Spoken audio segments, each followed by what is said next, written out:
Ngoma wangu. Ati right madi. Hanzi kutarisa kudaro. Andrew. Ndingoona kuti mazara zvekuimbisa. Mazara zvekuimbisa. Uzoti Mwari tamari nekuimba saka angoti ndino masongs angu akatiwa ndakanyora saka dombo ri kunonzodi kurekodha kunonzi kurekodha mukoma wangu kunonzi kurekodha akamuda kutoitawo mari nekuimba zvinhu zvimatoimba ndazotomwa kutenga matraki chaichaisana angonoti amboitawo matraki ndikaitawo matatu zvinonga zviri nawo matatu zvinoenderanawo nekuimba kwenyu mukaimbawo zvinonakidza munoitawo matatu kaimba zvinokufuriridza munotogona kuita kana 20 chero matraki but isikoro ndaimba ndaimba makamboimba chaizvo kwete zvepaasembly zvekuimba national anthem ndinga ndakaimba izvozvo zvesachi but ndofunga ndodaro ndozvisimudza saka handizi munotorekodha ndokwanisa kurekodha aleki macheso akatomvura macheso magitari kuimba pabashero tazviona pendapinda muno muzigitari rakakura iri amunenge munoshanda macheso anoshanda munongwana akangorekodha chete akangorekodha nadhokas moyo munomuziva Dokas moyo kuimba kakasungwa kam Dokas moyo nje ndakaziya kekuti hanzi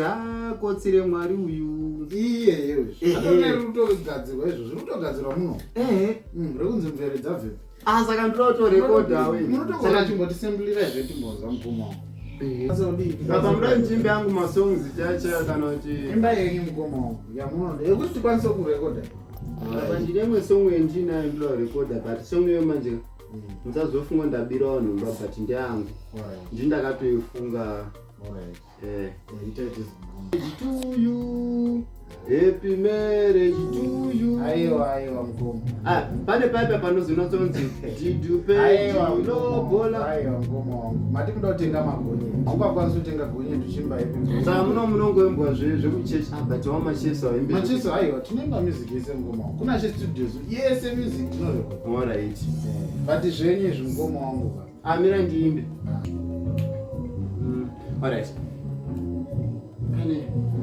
Oma muda kupedza nguwe. Wanoti ndinozvifila kana ndikabaya nemudzi ndimbozvinzwa. Aiwa ngoma. Saka kana kuti banda zvima headphone chero tikakupa imi mamusati makugona. Saka munomati munonzi muchi Kunashe studios. Kunashe studio iri ku mamta ruvhiringika saka hamusiziva kuti muri mafamba kusei muri kuranda vhiringika papi pemata zvoutwa macheso wagari kunoka kana kuti wakatobva kuharare kuti akuno koimba ngoma muri kubvunza zvemachesero ari muda weimba iri saka ndandongobvunza ikopesira ndokwanisa here kurekodha kandoita sei kutaura chokwadi mukoma wangu kuimba kana musati munofanira ani mutora matraki matatu kana chimbonogezai matraki evamwe vanogona kuimba totangira ipapo ndofisha senamai Dokas unofisha dzenyu chaidzo mugona murikutadza kuimba wari ngoma but kana ndafisha nao katina ndiimba zvekuchechi kana mabuda ndimbe zvekuchechi aiwa ngoma wangu ndosaka ndichimbonzwa panemba mai Dokas pangonzi Kunashe vanzi kukubhitsi ndiyo kukubhitsi but ngoma vamanyisira muta mazisa aya muda kuzobata zvinhu zvedu andungonhangu saka ndozoya nemari yacho handiti ndotanga ndabhadhara mozo uyu mimi yenyu regera yenyu mukoma unonditira mahara titombokutirai chinhu zvanaka aiyo maziso mukoma mukunyanya ndomaspika ningacheka